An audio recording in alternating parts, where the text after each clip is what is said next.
kungani lisifaka kuwola amaZulu? Ngiyamangala ukuthi umbuzo njalo ngoba bengikhumbula ukuthi wonke umuntu olindebele uyakwazi ukuthi sakhula that sathi sifunda wathiwa amaNdebele are an offshoot of the Zulus. Thina siyingxenye yamaZulu, thina singamaZulu lanxa silapha ebudlamnondo komthwakazi kodwa siyingxenye yamaZulu. Yikho lokho esiyikho khona, amasiko abo, ulimi lwabo, izenzo zabo, lokho abayikho khona, igazi labo lelethu liyafanana.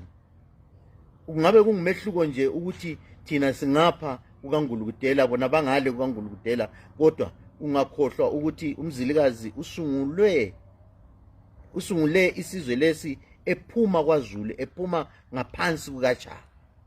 Ngakho khona kuyana futhi ukuthi thina ukuze sibe yisizwe sasungulwa ngesikhathi sikaJaka, sisungulwa nguMzilikazi.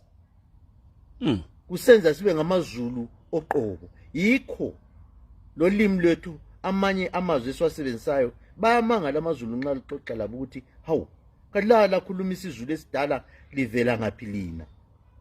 Bathi bona ubisi, thina sithi uchago. Lubala lesiZulu elidala elijiyileyo elesikhathi saboJaka.